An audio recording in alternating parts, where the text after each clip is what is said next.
అందరూ బాగున్నారా? ఇదిగోండి ఈరోజు కొంచెం పచ్చిమిరపకాయలు ఉన్నాయండి.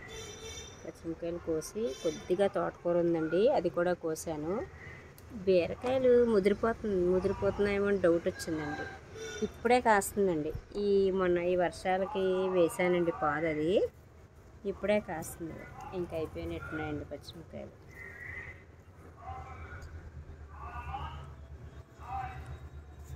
ఇదిగోండి ఇక్కడ ఒక బీరకాయ ఉంది, చూసారా? ఇది ఒక 2-3 రోజులు పడుతుందండి, అప్పుడు కోసుకోవచ్చు. ఇప్పుడు చూసారండి తోటకూర కోసాను. ఈ పచ్చిమిరపకాయలు ఉన్నాయండి, ఈ తోటకూర కోసాను. ఇప్పుడు మనం బీరకాయలు కోసేసుకుందండి. ఇక్కడ పొట్లకాయ ఉంది, కానీ ఇది ఒక 2 రోజులకి కోసుకుంటానండి. ఇంకా పిందులు వస్తున్నాయి చూసారా పొట్లకాయ. ఇవ్వండి బీరపిందులు. ఈ బీరకాయలు ఇంకో 2 రోజులు ఆగితే ముదిరిపోతాయని చెప్పని ఇప్పుడే వాటిని కోసేస్తున్నాను.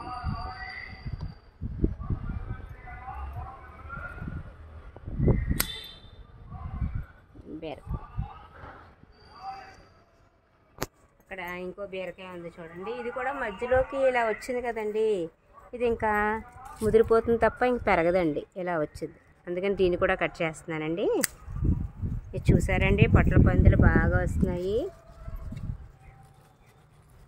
ఒక 2-3 రోజుల్లో అన్నీ చక్కగా పెద్దవైపోతాయండి. అలాగే బీరపిందులు కూడా ఉన్నాయండి, బాగా ఉన్నాయి. బీరపిందులు కూడా బాగా కాస్తున్నాయి. అక్కడ ఒక కాయ ఉందండి. ఈ వీడియో కనుక మీకు నచ్చినట్లయితే లైక్ చేయండి, షేర్ చేయండి, కామెంట్ చేయండి, సబ్స్క్రైబ్ చేయడం మాత్రం మర్చిపోకండి. అందరూ బాగుండాలి, అందులో నేను ఉండాలి. Thank you.